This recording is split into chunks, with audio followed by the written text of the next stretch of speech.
ce hemodynamic kaman yanayin yanda jini yake isar da ƙananun ɓangarori na jikin mutum.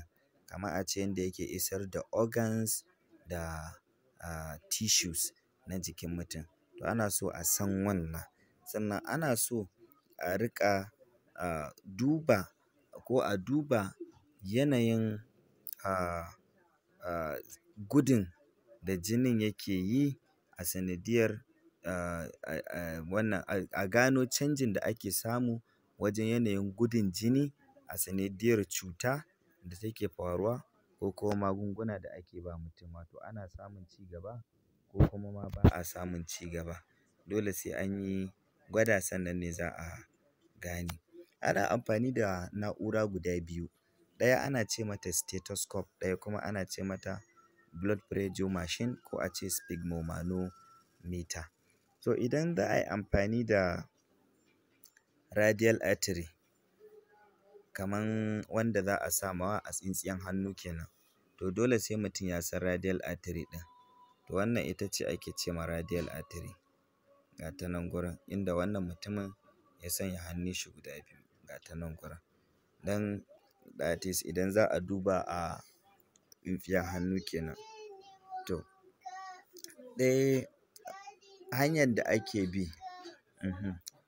da ake bi shine na farko shi ma'aikacin lafiya dole zai introducing ɗin kanshi, ya gaya ma mara lafiya shi wane ne, sannan ya zama ya ƙulla alaƙa mai kyau a tsakanin shi da mara lafiya ɗin.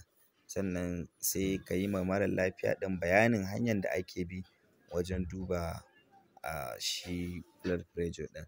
Sannan ka tabbata yana zaune ba wai yana a tsaye bane ba ko yana a kwance.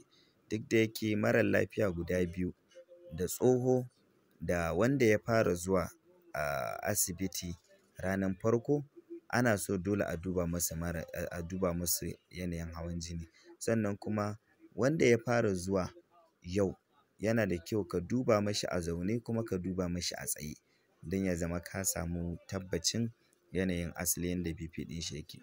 Wani yana miƙewa tsaye za ka ga BP shi ya haura. Yana da hawan jini amma ba za ka gane ba sai ya miƙe. Wani kuma a zaunen ma za ka iya ka gane. Sannan ba a sanya shi wannan mashin ɗin a kan kaya. Saboda haka ka tabbata kayan da ke jikin mutum bai matse shi ba. Sannan kuma yanda za ka iya amfani da blood pressure machine ɗin ne ba tare da ya hau kan kaya ɗin ba. Ta yanda za ka iya amfani da shi ka duba BP ɗinka ba tare da wani matsala ba. Sannan kuma ka tabbatar da cewa shi mara lafiya ɗin yana zaune da kyau. Ba wai ya yi bending ba, ya zauna da kyau bai karkace gefe ko gefe ba. Sannan sai ka duba brachial artery ɗin. Za mu ga brachial artery. Wannan ita ake ce ma brachial artery inda aka sa wannan kan stethoscope ɗin. To shi ake ce ma brachial artery. To ana so ka tabbatar da cewa ita wannan brachial artery ɗin ka ganta, sannan kuma ka taɓa ta ka ji location ɗinta. Sannan sai ka duba size, wato yanayin girman cuff ɗin da ya kamata ka yi amfani da shi.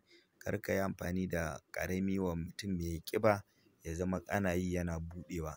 Sannan sai ka sanya border ɗin cuff ɗin wato kamar wannan tsimma-tsimma kimanin centimeter 2.5 saman cubital crease, wato ɗan saman ɗan ramin nan na jikin hannu.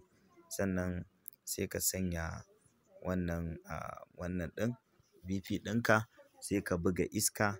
Idan ka buga iska akwai wani ɗan noti da za ka matse shi. Bayan ka matse shi, sannan sai ka buga iska don kar ya zama ya fita. Daga bisani sai ka riƙa sakin shi a hankali a hankali. To sakin da kake a hankali sai ka riƙa saurare kuma ka ji. Shin kana jin wani bum, bum, bum? To inda ka ji yana bugawa, ya fara bugawa, to nan ne za ka ce systolic ɗinka. Misali ya fara bugawa daga 180 sai ka rubuta 180. Sai aka ce ya tsaya a misali 100 sai ka rubuta 100. Kaga ya zama 180/100 kenan. To wannan 180 ɗin ita ake ce ma systolic. Wannan kuma 100 ɗin ita ake ce ma diastolic. To daga nan sai ka saki wannan ɗinka BP machine ɗinka sai ka rubuta a jikin katin mara lafiya ga abin da ka gani. To wannan kamar yadda muka faɗi shine yanda ake son hannun mutum ya kasance idan za ka duba mashi blood pressure. Wannan kuma ita ce BP machine ɗin. Don ga yanda ake yi nan. Kun ga yanda wannan ya riƙe BP ɗin? Ba wai ka riƙe shi kamar za ka sari wani abu ba. Ka ga yanda ya riƙe shi da yanda yake controlling ɗin shi, to haka ake so. Ga yanayin yanda wannan ya zauna, ga location ɗin hannun in kana amfani da wannan kenan. Idan kuma table ne, to dole hannun zai tsaya straight sannan sai ka duba mashi, in ba haka ba zai yi daidai ba. Normal blood pressure yana farawa tun daga kan 90/60 har zuwa 140/90. Ya danganta da yanayin shekarun mutum. Amma average da aka fi samu wa matasa, to ana samun shi ne kaman daga 120/80. Shi aka fi samu gaskiya. Wato wanda ya fi yawa kenan 120/80 shine kaman average normal blood pressure. So wannan shine ƙarshen lectures ɗinmu na yau.